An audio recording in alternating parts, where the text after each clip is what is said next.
You are now listening to the Minority Trailblazer Podcast. Season 2, new intro. Let the story begin.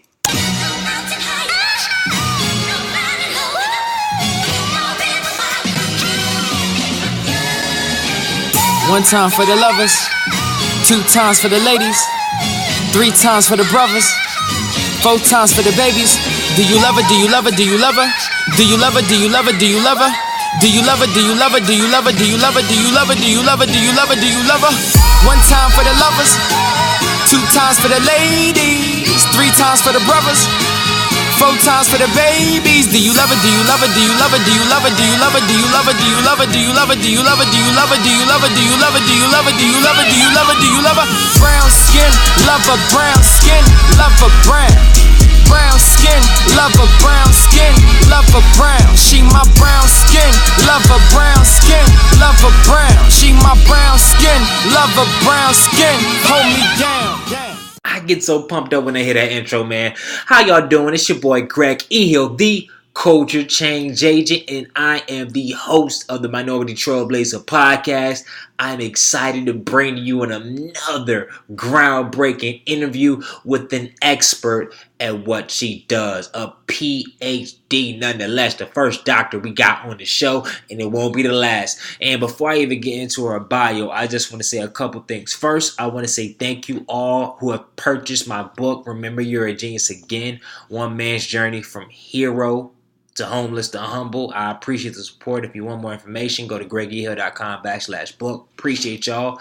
Second, if you are interested in attending the Minority Trailblazer Podcast and want more information, make sure you send me an email at greg@gregehill.com. I'll make sure I get you on the early list and get you a special discount for acquiring early. And third, if you're listening via iPhones and Vice, make sure you subscribe, you rate the podcast, and you share with a few friends. And I know y'all Android people or people that are not listening via iPhone, make sure you subscribe to the SoundCloud, or you can find us on Google Play, Minority Trailblazer Podcast. So let's get enough about that. This episode, I had the unique opportunity to interview Dr. Tiffany Jones. She's the Program Director for the Higher Educational Research and Policy at the Southern Education Foundation, which is an organization that was founded just barely after slavery. I mean, it's been in existence over a century, and they do amazing things as far as in the higher education and K through 12 with our minority students and Latino serving institutions, and they're doing a lot of great work. And I mean, she's come from Central Michigan University. That's where she got her bachelor's degree, got a master's degree in higher education from University of Maryland at College Park, and she had received her doctorate from the University of Southern California. So if you are in the education space, if you are in the policy space, if you are in the space of want to make sure our HBCUs stay relevant, stay operating, and stay functioning at the high capacity they are functioning at, then this is an episode for you.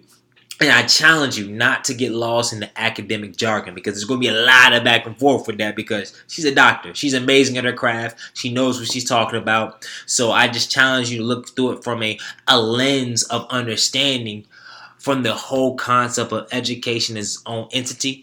And I guarantee you're going to get a lot of great things from this show, because she's a rare breed. There's not too many minorities in higher education in general, specifically female minorities in higher education, and she's going to come from a lens and from a perspective which a lot of you, I don't care what profession, what age group you're in, can relate to. And I'm just excited to have her on the show. So without further ado, I would like to introduce Dr. Tiffany Jones to the Minority Trailblazer Podcast. Welcome to the show. Thank you. Thank you for having me. Oh, no, I'm excited. I know we're going to drop a lot of knowledge on the show, because honestly, you are the first ever doctor to come on the Minority Trailblazer Podcast, an expert in your field. So I'm excited for what I'm going to learn from you. Oh, great. I'm excited for the conversation. So it's customary, like all our podcasts, we always start the podcast off with a quote, because I'm a big quote guy. I mean, I wake up at 4:30, sometimes 3:30 every single morning, and I send quotes to 160 people every single day. I've been doing it for the last couple of years. So we love our guests to come and share their favorite quote and a story about how they apply that quote in their everyday life. So please, Dr. Jones, take us away. Okay, great. So one of my favorite quotes is actually from the Bible. It's, do not become weary in doing good, for you'll reap a harvest at the proper time if you don't give up. And that's in Galatians. And what I really like about that quote, and I remember meditating on that when I was in graduate school in particular, working, hustling, as I'm sure others can relate when you're going to school and you're working and you kind of can get overwhelmed, burnt out, and you kind of feel like, what is this all for? And it just always really encouraged me. I might not see the fruit right now, but I just have to stay with it and remember like why I'm working on what I'm working on and be excited about what's to come and the contributions I'll be able to make for the communities that I care about, that I come from. And so, although in the short term it can be painful, definitely staying focused on that long term. And now that I'm on the other side, done with graduate school, it definitely was well worth it. And actually seeing some of the fruit of that labor has been really, really great. That's powerful. And if you could, I gotta ask, can you take us to a story where it was like, take us to that moment when something happened. You just, okay, this is, I gotta remember what the long term goal is. So if you could share with us a story through your experience that really encapsulates that. Yeah. Well, actually, even I can share just right at the beginning of my process for graduate school. I actually, due to financial challenges, I almost quit before I started, and was going through a lot. I had just moved to the DC area, which was much more expensive than what I was used to, You and already know. yes, yes. So coming from the Midwest, yeah. So there was that. And so, yeah, just financial challenges. I was a first generation college student, and I kind of felt like I have a college degree. The right thing to do might be to go home, work full time, take care of myself, and I'll get to graduate school when I can. And I remember going to meet with my advisor, who was also a Black woman who, was a professor. And were meeting for the first time. And I was sharing with her, these things. And I began to cry, got emotional. And she didn't know me. This was our first meeting. But Oh what she wow. told, You but cried in the yeah, first meeting? right. Because I was letting her know, thank you for the opportunity, but I don't think this is going to work. I think I have to go back home. Mhm. And she let me know, no, you're not. You're going to stay here. She shared that she was also a first generation college student, and just, she would be there to help me along the way, that, reminded me, why did you apply in the first place? And we talked about it and what the long term goal was and why I was doing it. And she, is still my mentor today. And even though I didn't even stay there for my PhD, she was still, a great resource and source of support. But she not only gave me, wisdom in terms of content, teaching me in courses, but also just how to do this work in a meaningful, impactful way. And her name's Sharon Friesbrett. She's a full professor at the University of Maryland, College Park, and she's an award-winning mentor. And so I felt privileged Mhm. that I walked into her office, because there may have been others who said, okay, here's the paperwork, nice knowing you. But because I walked into her office and she reminded me, why we were in this fight, why it was important to stay the course, because there's not a lot of women like us in these spaces, and of the importance of helping one another. And so it was just really, really impactful for me. Oh man, that's powerful. And I mean, you lucked up into a mentor. Some of us are still out here on the fences finding that. So that's Right. definitely powerful. So before getting your master's degree, your doctorate degree, even before undergrad, could you introduce yourself, like who you are and where you come from, to our audience? Sure. So I'm Tiffany Jones. I grew up in Lansing, Michigan. Lansing, Michigan. Yes, yes. And so I got into this space really early on. In high school, I remember getting involved in what we would have debates that they would film for the public access channel to try and sway voters around different educational legislation. And I didn't understand everything at the time, but I did know from being an athlete and having the opportunity to visit other schools, I always had the question in the back of my head, why does our school look like this, and why Mm-hmm. does their school look like that? Why does our locker room look like this? Why does theirs look like that? And so very early on, it was always in my head, and I just always wondered, is it because of money? Is it these are white schools? I go to black school. What does this all mean? So although I had a wonderful, supportive, great K-12 experience, I also, had questions. I was in honors classes, which were great, but they were not black like my school. Why am I the only black person in this honors class? Doesn't make any sense. So these are things as early as elementary that were in my head that I really wrestled with and wondered about what was going on in our educational system in the way of inequity. So I had the opportunity when I was in high school to learn more. And so we debated on things like vouchers and whether a bond proposal to get funding for the school. And I couldn't believe that, who would vote against giving our school funding? We Mm-hmm. need the funding. But it got me engaged in educational policy really early. And we had a superintendent at the time, Sharon E. Banks, who was a black woman. She had a doctorate, and she was head of the school district. And so in some ways she was like a role model. And so early on, although, I was first generation college student, I started thinking like, this is the pathway. I'm going to get a doctorate, I'm going to get a PhD, and this is what I'm going to do. I'm going to come and support districts like the one I came from to make sure students get what they need. And then I got into college, into higher ed, and I realized, oh my goodness, there's so many issues in higher ed. Yeah. And so not that there are not issues in K-12, but I think folks are generally pretty well aware that there are issues in K-12, and there's a lot of folks working on those issues. But in higher ed, there's just so many assumptions that you just go and then Mm-hmm. it works out. And then if you're smart and diligent, you'll get done and it'll be great. And if you're not, then it was probably because you partied too much. And as a student was there on an academic scholarship and really struggled and wanted to drop out because I didn't feel integrated into the campus culture. I went to a predominantly white campus, Mm-hmm. had a lot of challenges around race and racism. Institution didn't really handle them well.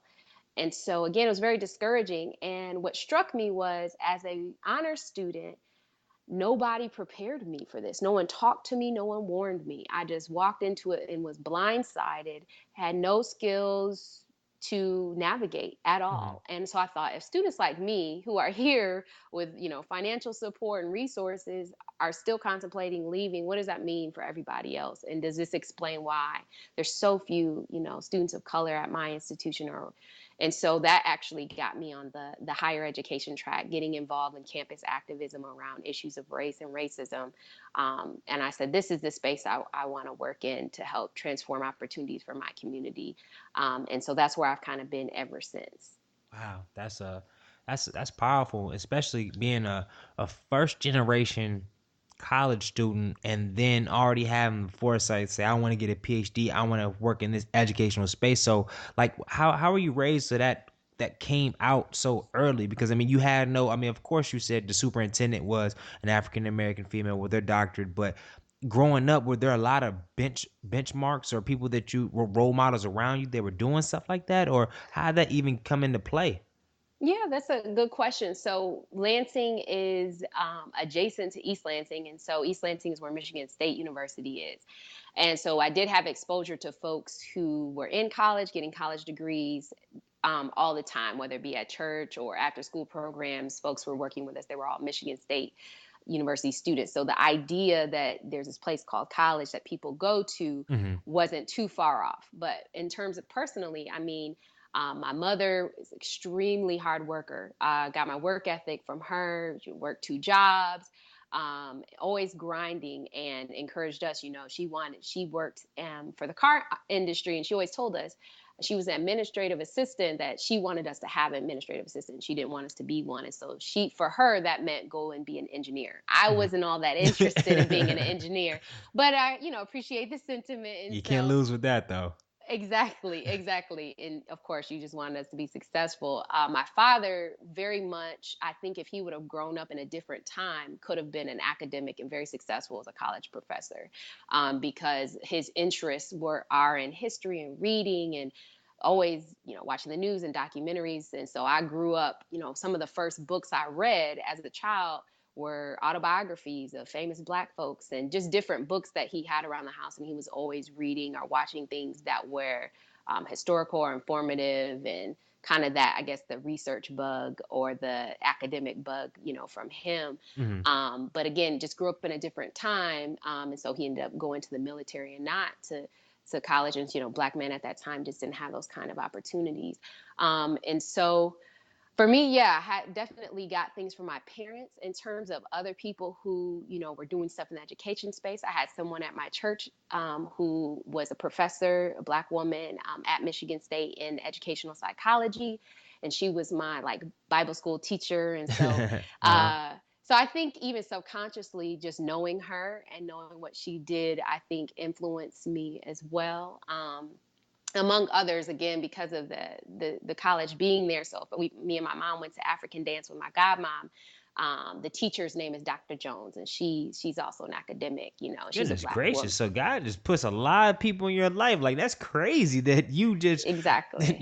that's phenomenal. And Exactly. we're gonna definitely get into SEF and your Mm-hmm. organization in a second, but I do want to stay along the veins of because it's definitely, I want to hear your perspective on your journey in higher education as a African American female, because Mm-hmm. I know the space is hard enough for anybody in general, Black males in general, the ones I've talked to, but I haven't really heard from a female's perspective being in the ivory tower, like that whole process. So if you can kind of share from your perspective, I know that's probably a couple hour conversation, but Right. but some quick points to kind of, for so our listeners can kind of get inside your head through some of the challenges or maybe some of the good things from your background that you have been able to kind of adapt into to help in your journey in academia thus far. But yeah, I'll say, so when I think about, Black women, women of color in academia, the first thing I think about is workload, self-care issues, right? I've seen it across the board in all different kinds of spaces as it relates to where you can do this work, whether it be organizations, on a college campus, as an administrator, as a faculty member. It's a challenge. And I think, I'm still learning it myself, Mm-hmm. but I think maybe some of our tendencies come from wanting to overcompensate because we're often in spaces where there are not folks like us. Mm-hmm. There's all sorts of research that, talks about how, even just things like students rating their professors, they rate Black women more harshly, like at every single step, right? As it relates to job performance, it's not that you're not performing, but just perceptions around your performance, which then influences how you approach your work Mm-hmm. and whether or not you have a healthy work-life balance or your confidence, among other, factors around, self-care. And so that's a major theme. So whenever I'm even speaking with a lot of other Black women in academia or in higher ed, these are the things we talk about: strategies for overcoming these things, and how to take care of ourselves, how to take care of each other. Because again, it's, perceptions around whether or not we're confident, our leadership ability, being perceived, is just not being as competent, are issues, especially, even when it comes to age, as well. Of course, just as women, as, being perceived, especially if you're in a leadership position, right? Being able to be assertive Mm-hmm. without being seen as being aggressive, and all of these delicate balances make it very difficult. And so for me, I guess a theme would be like work-life balance, self-care, confidence, and even just making sure that we're not overrun by people's perceptions of us and just focus on, the work that is needed to be done, are all challenges that I know all groups face. But I think Black women in particular, it can be compounded because of issues around race and gender, that can make it difficult, especially as you advance in your career. Yeah, and I think I'm not a female, but I can say that that's probably sentiments for those even way outside that field, in Mm-hmm. management, in school, in the classroom, in a lot of different areas. And because you get it from so many different fronts, like even like I say, I've had African American female manager, and I mean, just sometimes innately, I would be like, "Well, she don't know what she talking about," or my tone might change in meetings, and I know I wouldn't take the same tone against Mm-hmm. somebody else. I had to check myself, and I know, and I'm a black male, so imagine Mm-hmm. having to lead your peer group or those that are other you over you, even of your own same color. Like, I mean, Mm-hmm. and then take outside of that somebody that's not your color, and it's just there's so many different things that are coming at you. So I can only imagine that. So and I know I just want to touch on your journey, because I know you have a lot of stories to share. But what was your Mm-hmm. top three takeaways through your academic journey, as far as undergrad, masters, and PhD? And I know it's like, yo, that's a lot of years you're talking about, bro. Right. You talking about three takeaways, but what, like, just I just want to kind of get into your head, like, some of the nuggets that you took out through your whole time in academia, which has been a long time. Yes. Well, I will say the first, it's probably not academic language, but Mhm. I'll say keep it real. And so remembering why I got into this space, and actually now that I've been here over time, if I could go back and tell my earlier self when I first got into this space, you have nothing to fear when you're telling the truth. Keep telling the truth. Mm. And there's a lot of reward, even professionally, on the other side for that. And so, again, especially because I work on issues around race and equity, um, you don't have to tread around these issues. You don't have to be afraid of how folks will respond. Just be real about them. Tell the truth. And the more I learn to do that in terms of being direct and explicit in talking about racism, as opposed to race, and really being open to challenging people, and that definitely has had rewards even professionally, but remembering, that that's my responsibility as a result of being in this space. So it can be things like I use critical race theory for my dissertation theory. And people say, what are you doing using that in policy, right? There's a lot of other folks who do that, but they also look like me, right? But for others who didn't look like me, what are you, why are you bringing that into your work? Because I want to look at racism. And I want to be explicit about it as an example. So it's not a perfect theory, but Mm-hmm. making choices along the way that just help you to stay real and be direct, especially when it comes to issues of inequity, is really critical. And then later on in my career, I saw the fruit of that is that people who, when they're ready to talk about racism, want to talk to you because Mm-hmm. you talk about it in a real way. So, um, yeah, if I could definitely go back, that was one of the major takeaways. Another would be is necessary. Definitely necessary, and I'm sure folks outside of education can relate. But again, it's not just about resting just because so you can have work-life balance, but actually it makes the work better too. And so I had to Mm-hmm. learn that physically, emotionally, taking a step back, having downtime. I'm speaking of folks, right? You said the educational journey. Mm-hmm. It is so difficult because when you're in graduate school, you work all day and you get home and you do graduate school related things all night and all on the weekends. And next thing you know, you're working 7 days a week, 24/7. Mm-hmm. And so not only do you need that physically and mentally and spiritually, but your work is better when you have rested. Uh-huh. You're more productive. And so yes, if I could go back at the beginning of the journey, I would definitely try to hone in on that. But I've definitely learned through the process to, the importance of making sure to rest. Mm-hmm. And I would also say the last thing would be humility is really important, especially in education or fields where you hope to have an impact on particular communities. If you're going to be working with people, let's say students or otherwise. But it's really, really important to fight to stay humble because we're in spaces that, award selfishness and arrogance. Mm-hmm. especially academia. So, for example, it might make sense on a project for you to work with 3 or 4 or 5 people. But if I was on the tenure track, I would lose points. The best thing for me is to be a single author on a project, right? And there's nothing wrong with being a single author. All I'm saying is the way the reward system is set up, you're punished for being collaborative and you're rewarded for focusing on self. And that's what drives faculty to do things like take credit for things that grad students have produced and other, dynamics that you'll hear about in academic spaces. There's a whole system that's influencing that. And so that means if you're in that space, and this is what I've learned along my journey, you have to be intentional about staying humble. What are you going to do to stay humble? Who do you need to have around you to make sure you stay humble?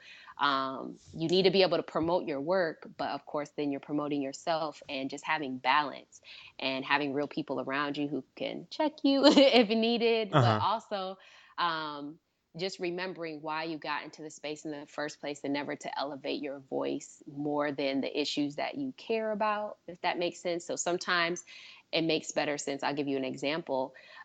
Sometimes I'll get calls from reporters who want to talk to me about particular things at HBCUs. And sometimes it makes sense for me to comment. And sometimes it makes more sense for me to point them in the direction of someone else, especially those working directly on those campuses.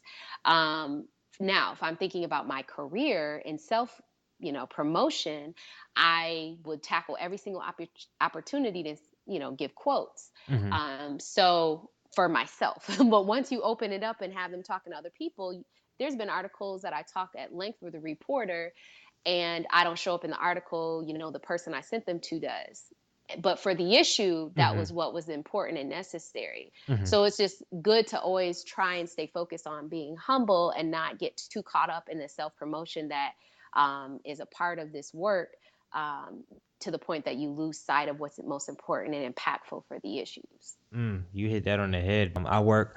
I used to work in the academic space, and I never realized how, man, these doctors and first person that first, like, I forgot what it was, first writer or whatever, they were so tenacious about credit, about positioning, whose name goes this, where's the comma at. It's just, I've never seen nothing like it in the academic space, and the egos that I had to work around, work with. So it's enlightening to hear. And the biggest thing I took from that, and I want you to kind of speak on real quick, because I was like, I've never heard about it before. I mean, I never thought about it that way, is being intentional about staying humble. Because, I mean, you always hear stay humble. But when you said that, like, so how are you intentionally staying humble? Yeah, it's a good question. I think it's a few things. I think one is, who is in your circle. So, of course, you have your family and all those folks who support you unconditionally. But I also have colleagues that I'm close to who are in the same spaces, who understand the context and what's going on, that I feel comfortable. We have the type of relationship where we can hold each other accountable. And, bring up things to each other's attention if necessary. I think that that's one piece. I think having mentors that are examples of this. I mentioned a mentor earlier, and Sharon Friesbrett and others who, I look up to, who I feel like have done a great job of this. So make sure you're also seeing how that's modeled. People, you can still be successful without losing all of that, and so I think you just need to see it sometimes. And for me, I'm going to be honest, I made one of the biggest choices with that also in mind, among other factors, to not go right into academia after I finished my PhD. I felt that I wanted to be in a different type of space where I actually didn't have to fight against that reward system on the tenure track. So there's plenty of people on the tenure track who are successful, who are not selfish, who are humble and everything. But for me personally, I just didn't necessarily have the energy and interest in fighting against that system. And so I went to a space where if it makes sense to have 5 people on a report, I'm not punished by that. The point was I was part of crafting an important, impactful report. And so again, if I was thinking about academia, like you said, you have to make sure, well, who's first, and, maybe we shouldn't have all these people on here, even though they all worked on it, and things like that. So I'm in a space where my reward system is not pushing against me. So that was intentional in some ways because I knew what kind of work I wanted to do. So I'll give an example. I'm working on a book right now, and publishers said we're interested in this book, but I actually have a team of folks I've been working on this line of research with, and so I said to the publisher, we'd like to co-author this book, and the publisher was fine with it. But yeah, if I was in academia, that would have been a big Yeah. crisis. How Uh-huh. do I do this? Do I just go off and write this book? They would probably understand and support me. But I think it could be a better book, based on the work that we were doing if we all did it together. And so again, I didn't have all of these other things working against me. So sometimes you have to think about, what your pathway is, and where you want to do your work, and making sure that you can be that person you want to be in that space. Man, that's powerful, and it's just crazy because when I was looking at your profile, and I was like, I see the trajectory in academia, and then I see SEF, which we're about to go jump into now. I'm like, so wow, so you just go from academia, and then you're gonna go over for that. So I'm interested to kind of hear that story and that transition because you're doing so wonderful in this interview. You just segued into the Oh next yeah. part of the show, which is Nice. present day, and I'm Mm-hmm. excited to talking about the amazing work that you and the company and the organization that's been around, and you could talk to it, and I definitely, because I want you to educate our listeners on your job now and the organization that you work for that has been changing lives of people of color since just after slavery. So please talk about SCF, what made you join it, and the work that y'all are doing there. Sure. So, like you said, SEF was started just after the Civil War. We're approaching our 150th anniversary next year, essentially to advocate for educational opportunity on behalf of newly freed slaves. And in a lot of ways, our mission hasn't changed much to today. We still advocate for educational opportunities for low-income students and students of color across the South and beyond. And we work on issues all the way across the educational pipeline, from early education through higher education. And so I have the privilege to direct the higher education programs and initiatives. We have a long history of working with historically Black colleges and universities, ensuring their effectiveness and success, advocating on their behalf to policymakers and other accountability agencies like accreditation and such. And so we're really excited about all the work we're doing. Again, like I said, we have programs across the pipeline, some related to fellowship opportunities for college students interested in advocacy organizations, to working on really pressing issues for advancing public ed, like juvenile justice and other initiatives around K-12 governance, like opportunity school districts, and figuring out what's best and what are the implications of these particular initiatives for low-income students and students of color in particular. And I could provide more details about the higher education programs as well. But again, we typically use across these programs strategies such as convenings, reports, and briefs, aiming to provide our partners with the tools that they need to advocate and serve these populations in the best and most effective ways. And so, yeah, what attracted me to SEF was just the opportunity to not only produce research, but to really get an opportunity to do something with it, to not be limited or incentivized to really talk to my academic peers, but to get out there and talk to practitioners, talk to policymakers with the work that we were producing, and actually be able to partner with campuses to implement different initiatives that would help them be successful. And so coming out of my program and not being really clear on exactly what direction I wanted to go, it was a great opportunity to kind of get some experience doing many different things around policy and practice. So I will pause there. I guess if you have any like follow-up questions or anything you want to know more about as it pertains to our work. Yeah, so with y'all work, if you can kind of break it down to your audience, so Sure. on a day-to-day type of basis, because then I want to kind of transition to kind of your research space, but in a day-to-day, what when you first started your first year, what kind of stuff were you tasked to do? Good question. So I came in as a postdoc, and so I was my primarily I was responsible for producing research Mm-hmm. as it pertains. So my first year, I continued to capitalize on what I had started with my dissertation work, which was looking at state performance-based funding policies Mm-hmm. at minority serving institutions, HBCUs in particular. So what does that all mean? Yeah, Basically, like it's right in like what is that English. like what yeah, what does that mean? Why is it important? Exactly. So in higher education, just like in K-12, there's a system for determining what campuses get what money, right? And so the way in which they used to decide this was much like K-12, which was based on your enrollment. For each student, you'll get a particular dollar amount. Mm-hmm. So over time, there's been increasing pressure for educational systems to answer to the public and say, well, what are we getting for all this investment in education? Are you doing a good job? We don't think that you are. Maybe you need to demonstrate you're doing a good job, right? So we see that with things like No Child Left Behind Mm-hmm. in K-12, Oh, where yeah. teachers and schools are being held accountable for the outcomes of students in a financial in a substantial way.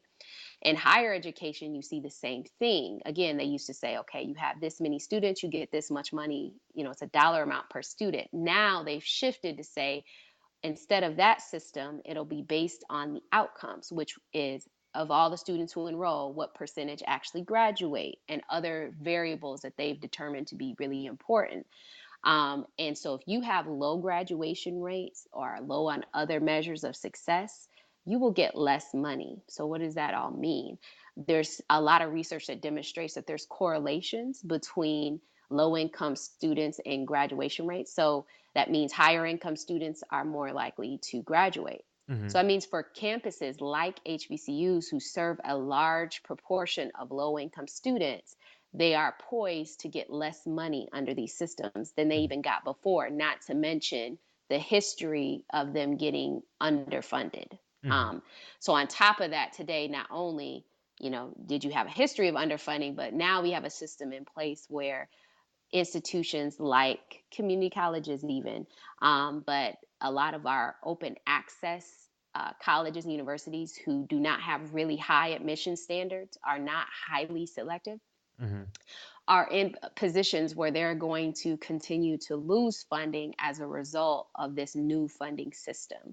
And so, again, at the time when I started this work, nobody was really talking about it from that perspective. They just talked about it. Is this the way that we want to, drive higher education? We talked Mm-hmm. about it from that perspective. But people who cared even about race and equity and HBCUs, unfortunately, at the time, a lot of those folks didn't even know that these changes were taking place. And Yeah. now we're at a point where more than half of the states use this type of system. But back then, it was rapidly picking up. But when I would talk to folks about it, they're like, we didn't know this was happening. Even talk with campus leaders sometimes where I'm talking to them about what the metrics are in their state and how it works. And they were not as aware about all of the details and what it meant for their institution until ultimately, it's too late. And so again, my goal with that work was to make those who really do care about access and opportunity for low income students and students of color to be aware of these policies, to be able to advocate for metrics that would ensure that they're able to be successful, but not necessarily punish them for serving low income students or students of color. Mm-hmm. And then I wanted to talk with those folks who are behind, designing these systems and advocating for them, again, to bring their attention to, well, what does this all mean for access and opportunity and outcomes for low income students and students of color? How can we revise these policies to make them more equitable? Mm-hmm. So at times, and thank you for that breakdown. So Sure. at times, do you kind of feel right now, so you're working in policy, working behind the scenes and seeing what the problems are, doing research, conducting, advocating, but do you at times feel kind of detached from the real work? Like, I mean, the actual community, actual face to face with the students that you're advocating for, or like how do you have that balance? Because you're still very very young, you're very educated, and you're fighting those policies, those things that a lot of people don't have access to see or even understand what's going on. But on the other end, like that one to one, the effect that's going on with the students, with the teacher, those were kind of relationships, or the messaging that the actual people and the staff of those HBCUs are actually giving to the students. And so you at times feel kind of disconnected a little bit, or Yeah, it's a good question. I should say before I got into this work, I spent most of my like higher ed career Mhm. doing direct service with students and families and practitioners or folks Okay. who work on campuses. So I used to, work with pre-college programs, like Upward Bound and other programs like that. I've, done that type of work for a while, and then working in student affairs as well on campuses. So I have those experiences. Mhm. um, but what drove me to the direction I'm in now was sometimes you just felt like your hands were tied because there were already policies written So about much red how tape. exactly how we could serve students or not serve them based on policy, or what resources we had based on policy. So it actually drove me where I am. And I'll say I used to volunteer with a group who worked with youth who were incarcerated, and we were doing college information with them. Again, so I'm giving them all the information in the world, but if my students had a drug charge at the time, they couldn't get financial aid. So to me, Mm. I thought I could do more for these students I'm looking at in their face, not just putting on a workshop, but like actually advocating to change these policies so they can legit get out of here and get financial aid and move on with their lives. So that kind of drove me this direction. But to your point, you kind of feel disconnected.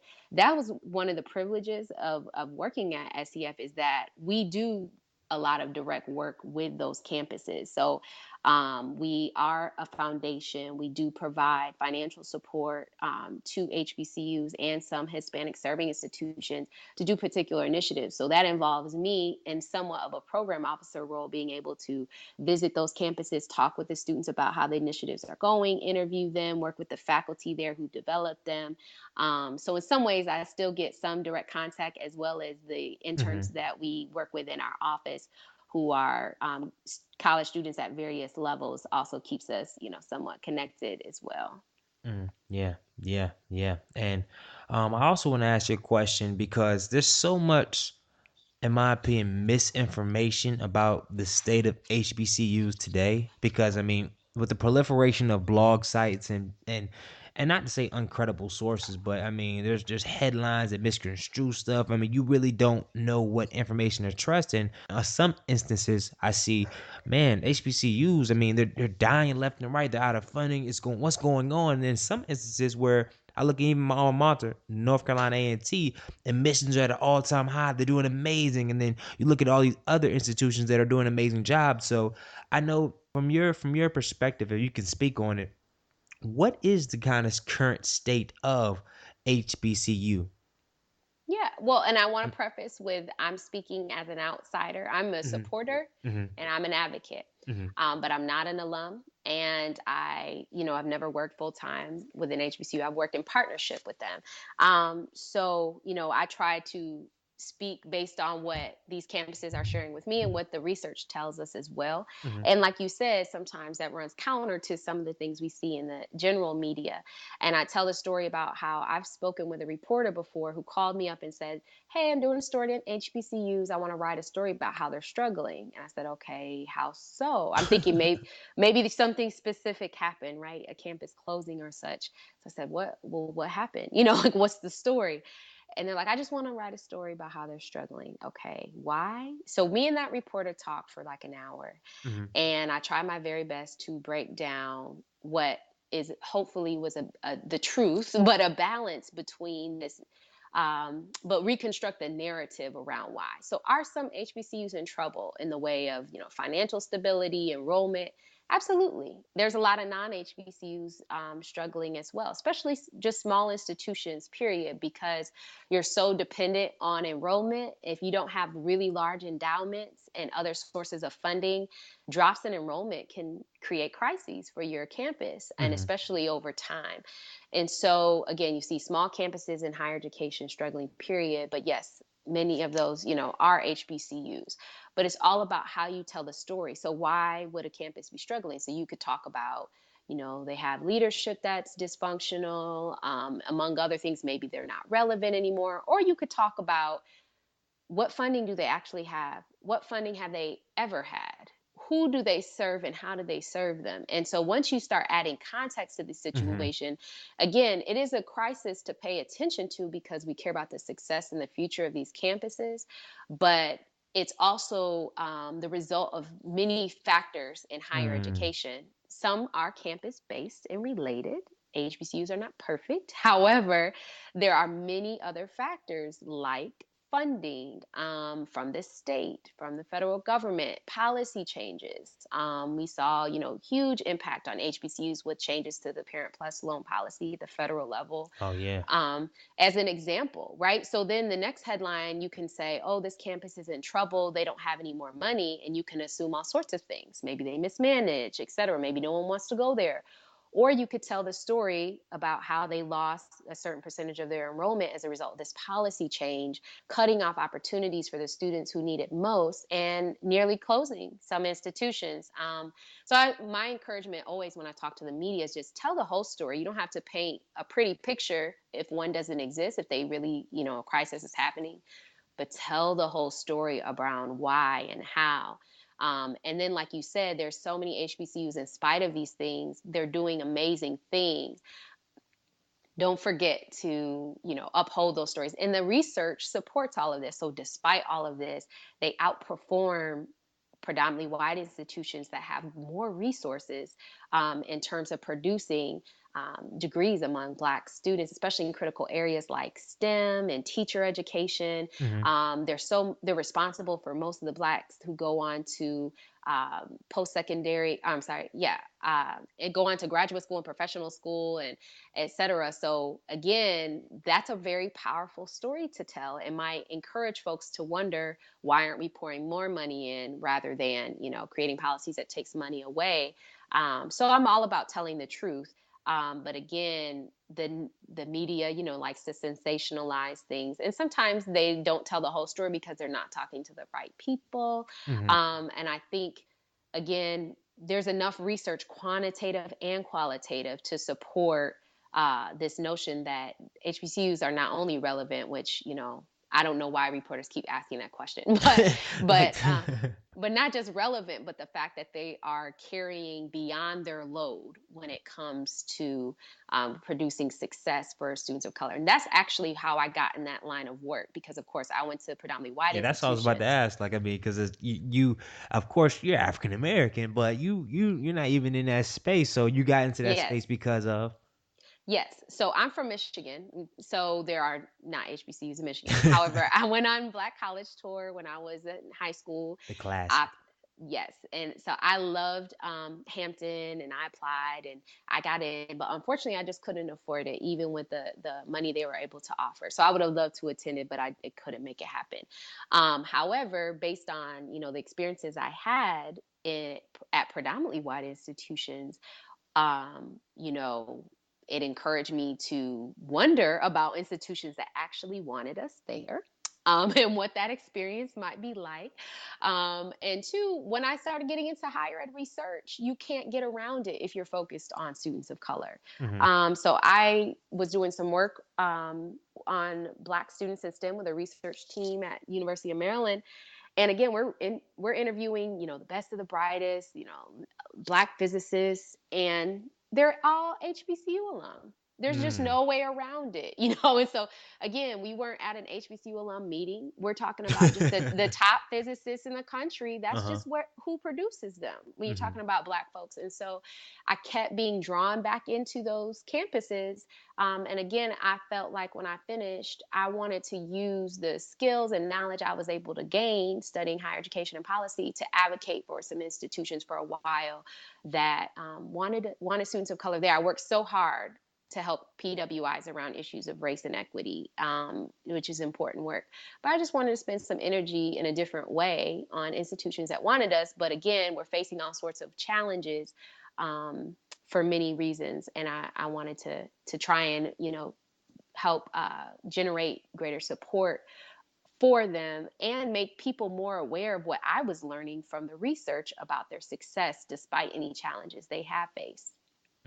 Yeah, that's a great answer, and thank you for Mm-hmm. sharing that. Thank you for sharing that. So I do have Mm-hmm. one question, and you can put on your Department of Education hat for a second.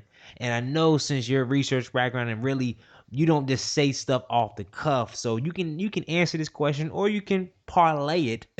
But Okay. if you were tasked to lead the United States Department of Education, what would be the first thing you would do in regards to minorities? Oh, just one thing. Because Well, I would one of the most important things is I would try to reframe, restructure all of these band-aid programs, and try and figure out how to um, I guess redirect them to be more focused on long-term institutional change. So let me explain what I mean. So I had the privilege of working for programs like Upward Bound and others, and I benefited as a first-generation college student absolutely from yeah. college prep programs. That was another, thing I forgot to say in the beginning that had a huge impact. Every Saturday, you go and you hear from college students that look like you about you can go to college and here's how, right? So those programs totally matter for the people who participate. Now, that being said, again, so 30, 40 years later, and I love TRIO, I'm a TRIO alum, I'm a McNair student, everything. I'm here because of programs like that. But I don't know that those are the best long-term solutions. So again, in our building, when I worked with Upward Bound in Detroit, we served 30 students that year out of, there's 2,000 students in the building though. So what are we doing long term to work strategically with whether it be guidance counselors, teachers, whatever we needed to do to transform that institution? So it's to the point where when you report back to the Department of Ed, you're just saying we serve this many students, this is how many apply for college, this is how many went, which all matters. But what about those other students? And so again, we have a lot of band-aid programs that I think should be there until we have figured this thing out, if that makes sense. So I'm not advocating to get rid of those programs because they're needed, absolutely. So we need to support them. But I think we also need to focus our attention on like what are our long-term strategies to dismantle the structural inequality at the institutional level, not just again, I don't know a better word than band-aid, but just in the short term. So those are great short-term solutions. And we should keep supporting them till we get it right, but I don't see enough effort there to actually help transform those things. And not to say it's the responsibility of those programs, but just from the department in terms of how they structure support. Again, even with like Race to the Top and some of these other initiatives, the idea is still singularly focused on like one institution. I think we have to just, or what a small set of institutions, even at the K-12 level. And again, how can we think about long-term change differently? So that would be one thing. Another might be paying more attention when it comes to higher ed to institutional resources. So there's this dynamic where um, we think that we have to advocate for students, and so we're almost oppositional to campuses, right? So yes, we give financial aid directly to students to empower them to make choices, and then assume that institutions, will do right by students. Oh, okay. I get you now. I get you now. I Almost, get you yeah, now. as a market system. What I would hope to see is trying to figure out how to be more supportive of institutions as well. So, for example, if you have places like, not all HBCUs, but especially some who have very low endowments, Hmm. um, making sure that we take factors like that into consideration. So, even I'd say, for example, within the category of minority serving institutions, there's different set asides for different federal programs through the Department of Ed. But HBCUs sometimes are put in a position where they're competing with research one institutions who just happen to enroll a certain percentage of either Latino or Asian or Native American students. And it doesn't have to be an HBCU versus everyone else conversation. It could even be within HSIs. There are some that have an abundance of resources and some that have very little. And so, again, because I don't think the framing or the framework that we typically work with is to think about institutions and what their resources are. We just think about low income students or students of colors kind of existing by themselves as the oppressed. And then we have to advocate on their behalf to these institutions. I would hope to see some sort of reframing, whether it be like tearing off, so that we're not putting institutions in position where they're competing with one another when they have such different levels of institutional resources. Hmm. And so that would be something I would hope to see as well. And then the last thing I would say is, um, the whole idea of rating how well colleges and universities are performing that I discussed earlier. You see it in the Department of Ed with the college rating system, which isn't inherently bad. But what I would hope to see in the future are two things. One would be, how do we figure out how to include issues of race and racism into that system and issues of social mobility? So, for example, if we're going to punish campuses whose graduation rates aren't high, shouldn't we also note if they have, extremely high incidence of campus racism Hmm. on campus as well? Shouldn't we address whether or not they serve to help students, become socially mobile or be able to move up classes as a result? So Washington Monthly is a publication that puts out their own like rating system of colleges. And you see campuses like Howard rise to the top because they take low income students, they graduate them, and they go on to be so successful. So there's something special they're doing there. And unfortunately, with the systems that we're using now, we end up punishing campuses like that because, again, the types of students they're enrolling, the U.S. News and World Report, they reward student or campuses for being really selective and excluding people. So we have to reframe how we define success to make sure that we are upholding campuses that are creating healthy racial climates for students, as well as those who are helping support the success of low-income students. And I think the college rating system that exists is a decent start, but I think there's definitely some more work to do around metrics in the future. I know it's based on the data they have, but that would be ideal if we could figure out how to incorporate additional or new data that we should be collecting as well. So those are my three. I hope it wasn't too academic. It was very academic, but it's necessary because it painted a picture of the work that needs to be done. Like you Right. just like because like I love how at the beginning you just said, well, so much focus is on K through 12, but we just make it like, well, you go to college or especially if you get a master's degree, then oh, you're good now, everything's good. It's just Mm-hmm. okay. And it's not that flowy. And honestly, if you don't get the postgraduate, the higher education down right and cemented, then that hurts the K through 12. Mm-hmm. It's a circular thing. So if you do not have an amazing pipeline of policies, of leaders, of principles, of institutions, then that inherently puts a cap on the longevity and the resources and the greatness of the K through 12. So Absolutely. this interview definitely educated me on just a lot of different stuff. So nah, this definitely necessary, and you're thorough about what you're doing. I love it. I love it. I love it. Oh, good.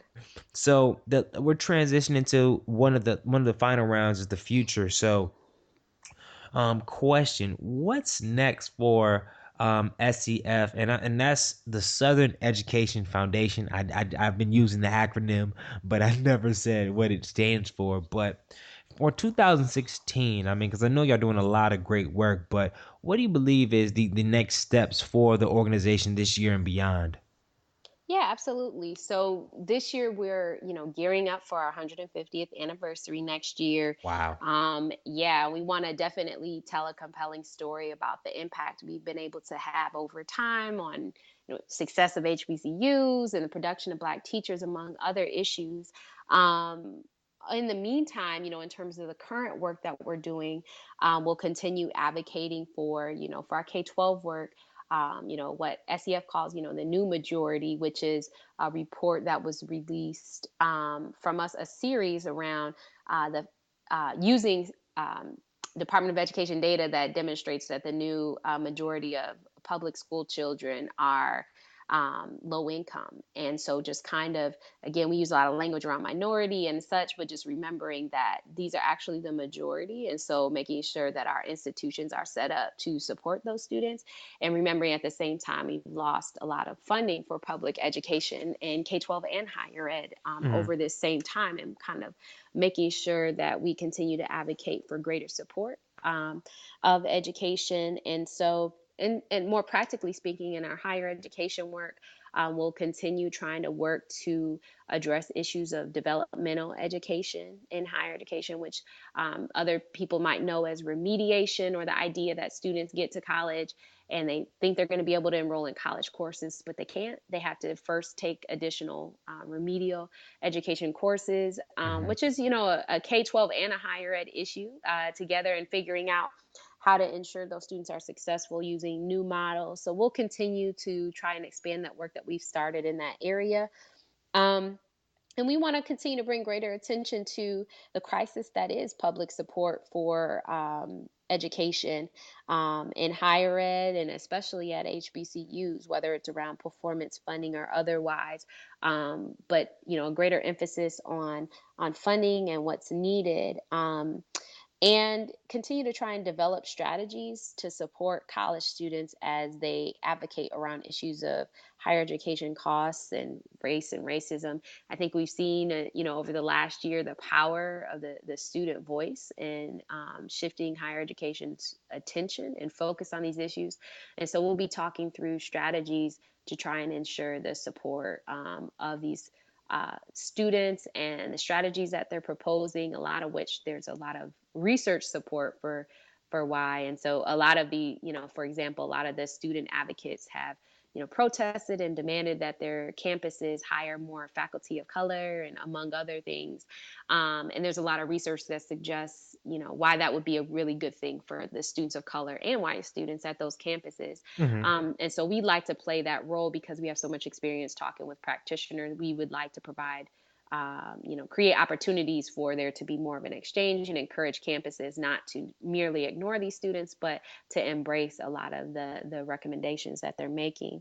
And so we'll be, in the process of developing work around that as well. And we'll continue to use our main strategies, which are convening, partners together to exchange ideas and talk about these issues, producing reports that provide research that can be used to address these issues, and our toolkits that we provide to practitioners to try and improve their strategies. And so, for example, we released a toolkit last year around financial management strategies with Gerald Hector as an author. He's an HBCU alum and been a chief financial officer at higher education institutions. Hmm. Again, and so we don't just advocate, give HBCUs more money, which we do, but also we work with HBCUs around their financial management and strategies as well. And so we do a lot of that kind of practical work, and we'll definitely be continuing to do that.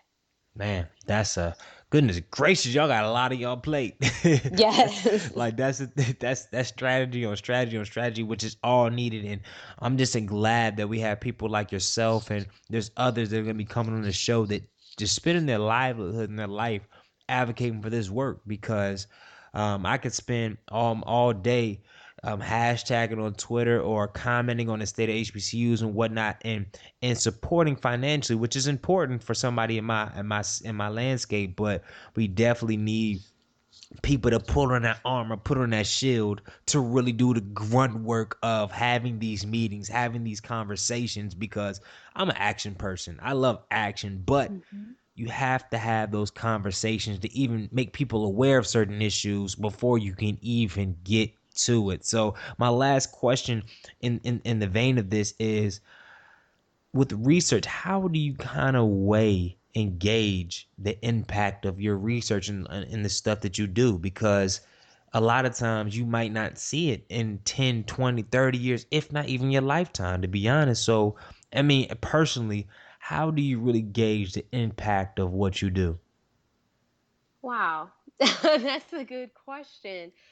Um, for me, I guess around the policy work in particular, um, one of the, I guess, the short term, right? Can't see out 30 years, but in the short Yeah. term, some of the impact is has have conversations changed. So I gave an example of the reporter that I spoke with. So when that story came out, it was very different. The story about our HBCUs, how they're struggling. It became a story much more focused on, in some ways, how higher education failed HBCUs and didn't provide them the support necessary, as well as talking about their current state of affairs. And so in some ways I see that as impact because I talked with that reporter about data. I Mm, didn't, give them a speech.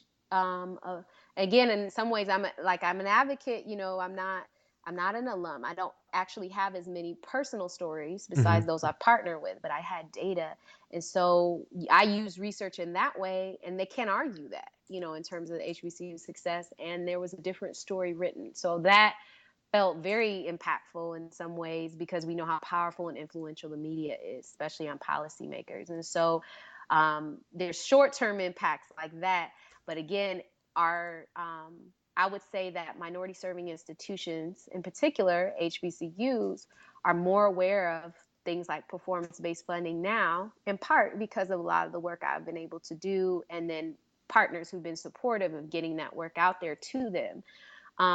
Places like HBCU Digest or HBCU Nation Radio or Center for Minority Serving Institutions, others who've published interviews, op-eds, all aimed at, making that constituency more aware of that issue.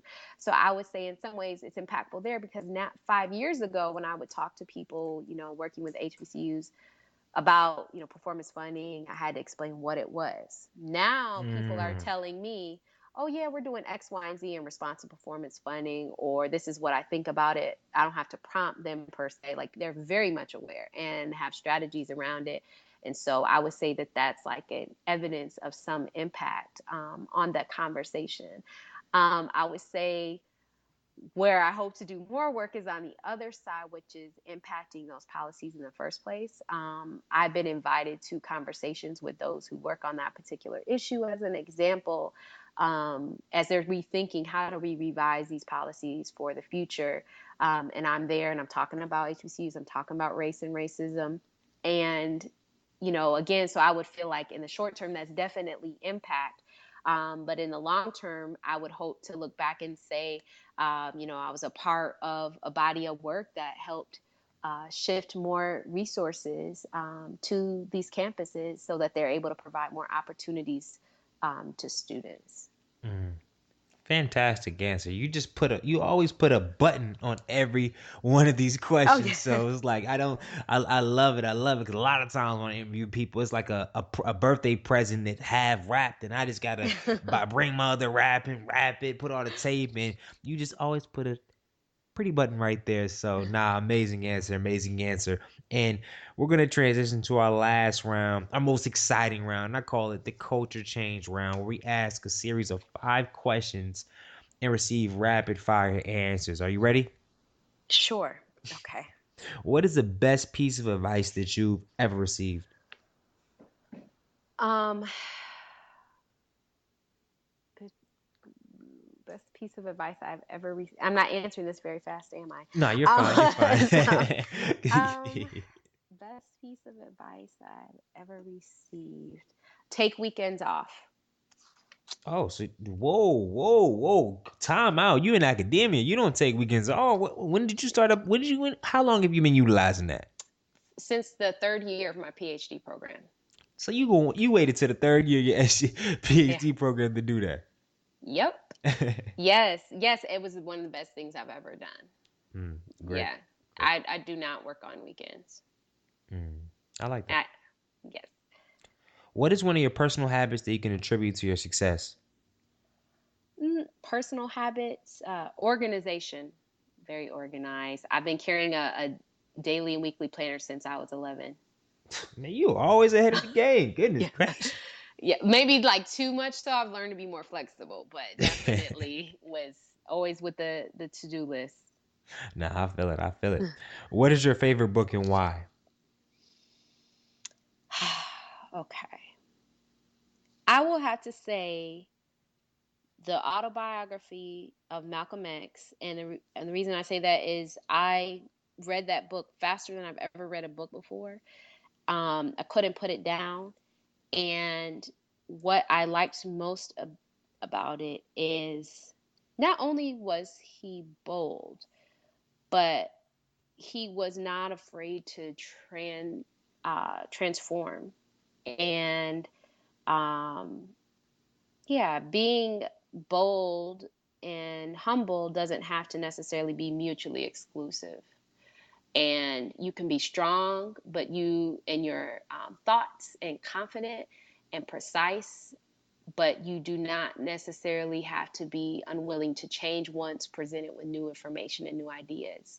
And I think that's a part of being fearless is, and so I appreciate, yeah, I appreciated that about his life. Man, Um, that book was goodness great. It was just so raw. Like, mhm, man, if all autobiographies were like that, just so raw and not like mhm. What inspires you the most and keeps you motivated?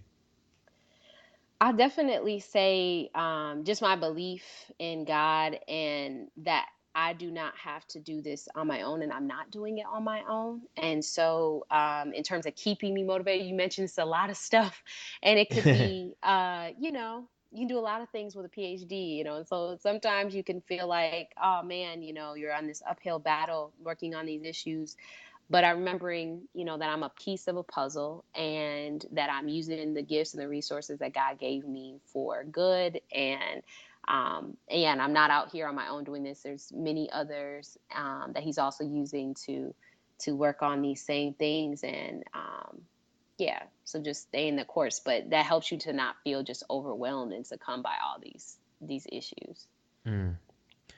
If you were the president of the United States, what is the first thing you would do? Oh boy. I honestly, this might be a generic answer, but I would make education, especially higher education, more of a priority. And because it impacts so many of the other key areas like jobs, healthcare, all the things that we know are key priorities. But unfortunately, I feel like we've seen across administrations, Republican, Democrat, regardless, over the last decade or so, still a lot of not necessarily emphasis on how do we make these investing in these systems. There's an emphasis on accountability, but that's not always the same thing. So are we investing? And so I would try and focus my attention on how to do that. I don't think the president does that by himself, obviously. And there's so much happening at the state level because traditionally education is a state issue, but trying to prioritize an emphasis on investing in education. I think there are some strides being made even by throwing out the idea of free college. Forces attention and debate, and that's what we like to see. But I try to do more of that to figure out what can be done to make sure that we prioritize educational opportunity over other things. Because honestly, if we look at other things like our military budget, we can't afford it. We can afford free college. We can afford more than that. But again, it's just where's our emphasis. So. Yeah, well, that's a wonderful answer. And our last question of the interview is: if you could change one thing about society, most specifically the African American culture, what would it be And why? Goodness, these easy questions right now. I would say confidence. And I say that because I had the privilege of living, in DC area and other areas where you come across other Black folks from other parts of the world. And that was one of the biggest differences, if there were many, in terms of like our situation has been such, we don't have time, for another Yeah. discussion on that. But I will say it has affected, and I'm speaking even personally, as the descendants of slaves in this country, our psyche to the point where um, we just lack confidence sometimes. And uh, again, so, I know that, those living outside of this context have had, different experiences. So I'm not trying to get into a, native born versus immigrant debate or anything. But I will say that if I could just change that for our people, I absolutely would, believing that, you're smart, you're intelligent, you're not all these lies that, media tells you, what teachers tell you, you are more than that. I would love to tell myself that. I had a teacher who literally said, it was a sub too, I don't know why you guys are trying so hard. And our He honor said it staff, was a sub too.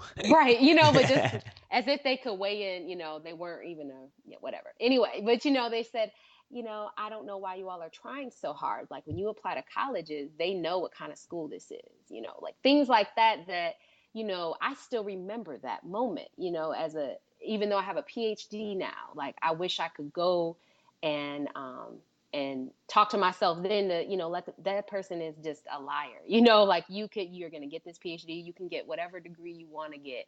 And that's one of the biggest issues I wish I could address for our communities. I don't have all the answers about how to do that and how to help counter so many of the negative messages. But yeah, confidence is just such a big piece that, more than capable to do whatever we want to do and more. And that we have these abilities and these skills, and not to be discouraged by, unfortunately, a lot of the struggles that we have to go through.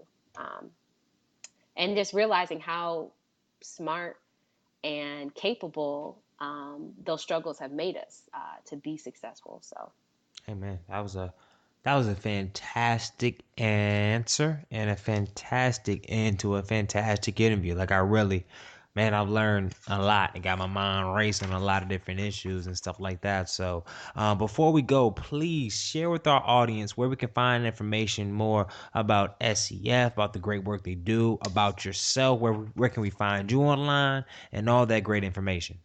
sure. So the Southern Education Foundation can be found at southern.education.org. That's our website. We're also on Twitter.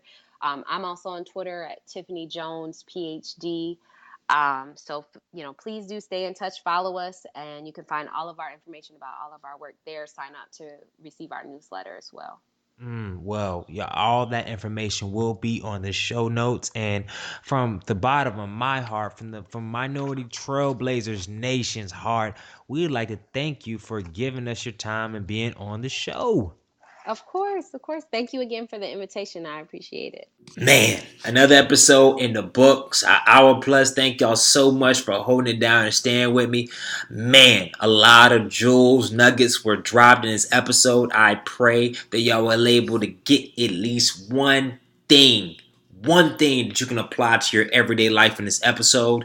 Also, thank you, Southern Education Foundation, for helping out with the show, getting the word out, and allowing Dr. Tiffany Jones to share her advice, share her knowledge, and share her time. And yo, thank you so much for your support in this podcast. Remember, for more information on my book, you can check it out at gregehill.com/book. She already let her know where to find Southern Education Foundation online, as well as her social media information. And yo, y'all have an